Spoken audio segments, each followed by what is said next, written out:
Olá amigos da hipnose, chegamos ao final, ao 15º vídeo que eu me comprometi a disponibilizar para vocês.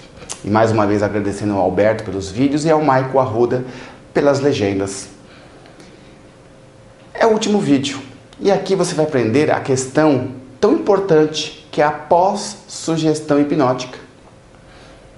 A pós-sugestão hipnótica é tão importante do que durante todo o transe hipnótico, seja na terapia ou numa hipnose conversacional. Seria uma coisa muito interessante para você observar e as suas potencialidades de como provocar um efeito permanente no sujeito daquilo que você lhe propôs. Esse termo pós-sugestão hipnótica ele é discutido muito na hipnose. O quanto isso dura na vida do sujeito ninguém sabe.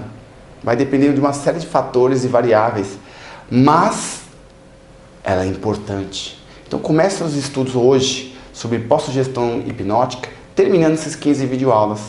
E daqui para frente, não pare, continue os seus estudos. Obrigado por ter assistido esses 15 vídeos, por ter me aguentado nessa série de vídeos. Obrigado e até breve.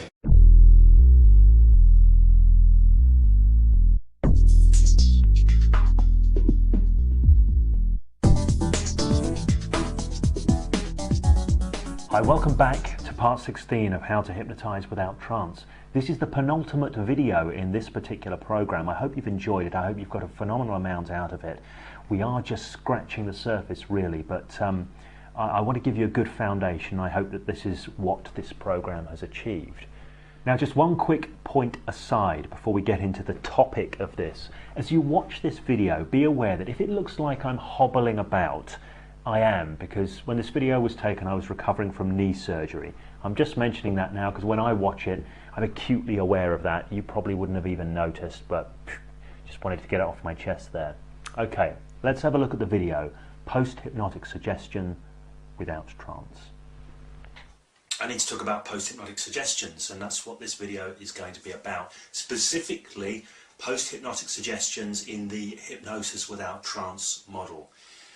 Before I say anything more, let me just get clear about what a post-hypnotic suggestion is, because I know not everybody watching these videos is a seasoned hypnotist.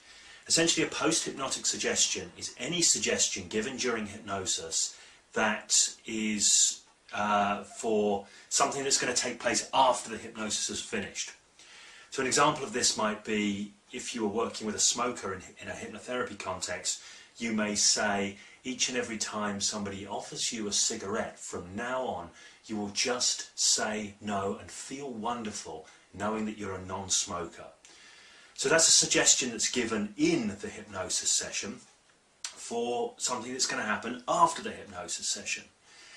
Now, I've had a lot of people asking me about this as it relates to hypnosis without trance, because, and I think this really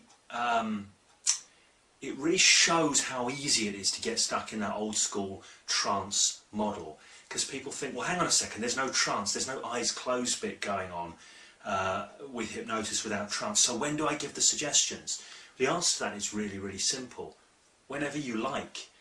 Now, with the hypnosis without trance approach, you're just taking people directly into experiences, so you forget trance completely. But while they're in any of those experiences that you've taken them into, you can give post-hypnotic suggestions for things that are going to happen after the hypnosis session. A good example of this is Jürgen Rasmussen, the author of Provocative Hypnosis. He started utilising the hypnosis without trance hand stick as a sort of centerpiece for his smoking cessation therapy. So while the hand is stuck, he will be giving suggestions such as, and as your hand is stuck now, the suggestions I'm about to give you will stick deeply into your mind. From now on, each and every time somebody offers you a cigarette, you will just say no and feel good. As your hand is sticking to the table now, that suggestion sticks fully in your mind. So, forgive me, Jürgen, if you're watching this, because that's probably not exactly how you do it. But for everybody else, you'll get the idea. While the hand is stuck, you can give the suggestions, the post-hypnotic suggestions, for what's going to happen later on. Other people have asked me about Anthony Jacquin's Manchurian approach material and how that works with the hypnosis without trance approach. If you're not familiar with that material and you're interested in how hypnosis works in a sort of magician's mentalist kind of context, a kind of a Darren Brownie context. It's the Manchurian approach is well worth checking out. People are asked about some of the ideas in that. I'm not going to talk about them here because they're Anthony's ideas. They're part of Anthony's product. But when you give post-hypnotic suggestions, again, for things that are going to happen later on, and specifically in these instances, it's very useful to have conscious amnesia. So the person, although they respond to the post-hypnotic suggestion, doesn't necessarily remember that they were given it in the first place. Let me show you how I work with this kind of thing. If you're familiar with NLP, you'll know about nested loops, the idea of beginning a story or metaphor, and before you finish it, you kind of siege into another story that you tell, and before you finish that, you siege into another one, and then you put the main suggestion you want to give in the middle, and then you close those stories back down in the reverse order. This is called nested loops. Now, what I often do with hypnosis without trance is I do nested realities or nested phenomena, if that makes sense. So for example, what I might do after taking somebody through a sticking sequence is I might leave them stuck to the chair. So this is hypnotic loop. Let me make sure. So this is hypnotic loop number 1, leaving them stuck to the chair. Loop 1, chair. Now I'll leave them stuck to the chair, and then I'll open up another loop here, which will be a name amnesia.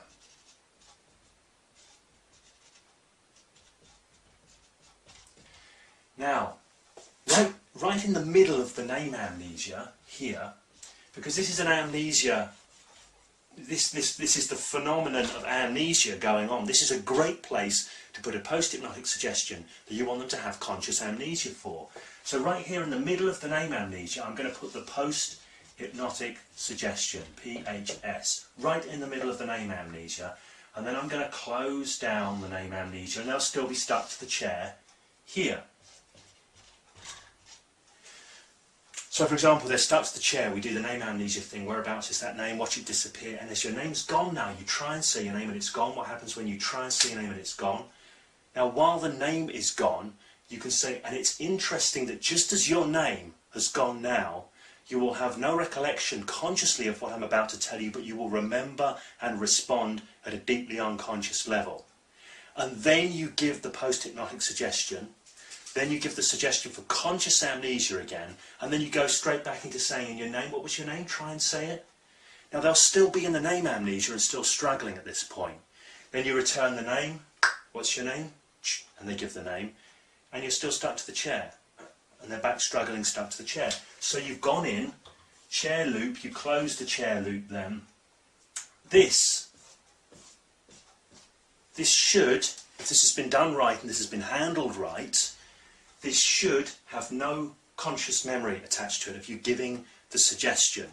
But it should still be there deeply embedded. If you made sure, and if you were thorough, and you paid due diligence at this point to making sure that the suggestion was given, was received, and was acknowledged. So, you know, there's all kinds of ways of doing that. Nod your head if you understand.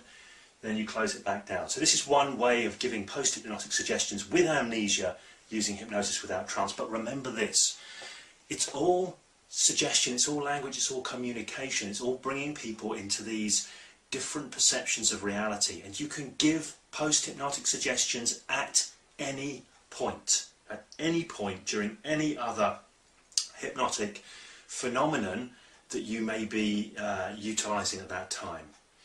Okay, I hope that makes sense. I hope I've put that clearly enough for you to be able to take the idea away. And if you're already doing hypnosis without trance stuff, play around with that a lot more if post-hypnotic suggestion is something you're interested in.